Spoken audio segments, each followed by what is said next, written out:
Better come by day. You've got to come by all night. Don't be televised when you get here. I observe, Mr. Wilson, that the programme has now begun. And we have put a question, perhaps a little too... Anyway, but I think the sooner the better. And we don't want it to interfere with the test match. Will you sit here?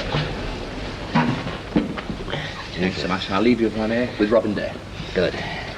Mr. Wilson, could I start by asking Mr. Wilson to enable you to define or to redefine your policy regarding the nuclear deterrent?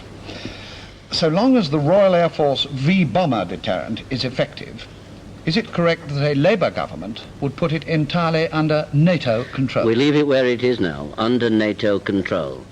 How long it will continue to be effective is a matter of argument, and I think on the government's own plans they never expected it to last much beyond the middle 60s.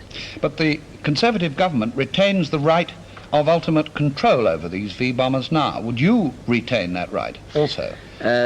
No, we would leave them clearly in NATO as part of the alliance, because if we are going to be involved in a major thermonuclear war between East and West, it's absolute nonsense, as the Prime Minister himself said at Ottawa last year, to think we can go it alone. We shall have to do it as part of the alliance. Your critics have drawn attention to the fact that you have said that the V-bombers would be unequivocally assigned to NATO, whereas Mr. George Brown has said in Parliament that we shall use what we have got as the basis for negotiations with a view to obtaining greater share of control in the alliance. I think that, I heard him make that statement, it was last November.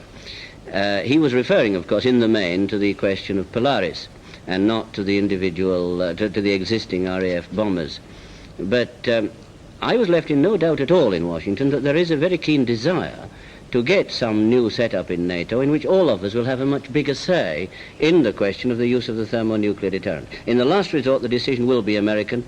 That's a position, in any case, whether we pretend to have a nuclear deterrent or not. But we do want to get some more agreement and consultation about the use of the American deterrent. The Prime Minister has described it as puerile to suggest that by abandoning control of our nuclear weapons, that we should somehow get control of other people's. The Prime Minister in this pre-election period is playing politics with defence, so I don't spend too much time on that kind of remark. But the plain fact is that we have in effect virtually no control over the Western deterrent at the present time. I believe the kind of negotiations that I was talking about, especially if they were combined with an agreement to stop the spread of nuclear weapons to other countries such as Germany, which is very important, I believe this will give us more ultimate say in Western nuclear policy. Turning to the Polaris nuclear submarines, which the government wants to buy from America, Labour is charged with ambiguity on this. Is it correct that you would cancel the Polaris agreement? Yes, there is no ambiguity. We have made clear from 1961 onwards, Hugh Gaitskell said it, I've said it, we have all said it, that Britain will cease the pretense of being a nuclear power. When we had the possibility of a separate missile, and we're living in a missile age, Labour went along with that. But Blue Streak put the end to that whole story. And then we had the Skybolt thing. Well, that broke up too, and the government had to admit humiliation on that. Then, of course, they cooked up the idea of Polaris. But we have made absolutely clear that the idea of Britain trying to add anything to the Western striking force by buying or hiring Polaris submarines from the Americans is absolute nonsense. In terms of strength, it's like a dried pea on the top of a mountain. But you said yes to the arguments you've given, Mr. Wilson, at a time when other powers may be acquiring their own nuclear weapons. Do you think that a policy of Britain giving them up will win votes or lose votes? I don't think you've got to look at this in terms of votes. It's a question of what is best for Britain's defence and Britain's position in the world.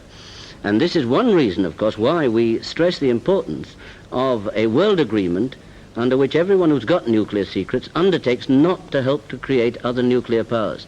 Because the corollary of the Prime Minister's policy is that Germany will be a nuclear power on her own very quickly indeed, and so will other countries. We've got to fight to prevent that with everything that we have got. As regards France, and I've no doubt you had France in mind, you know, I've every doubt whether these French bombers would ever get through. Do you think that the Russians have not been developing these anti-aircraft defenses? They shot down U-2 3 years ago. And they're very well on to this point about the low-flying bombers as well. And if France is going to develop a missile, well, we went all through that 7 or 8 years ago, and I think France will go through the same sad experience if she even tries it. Why in the House of Commons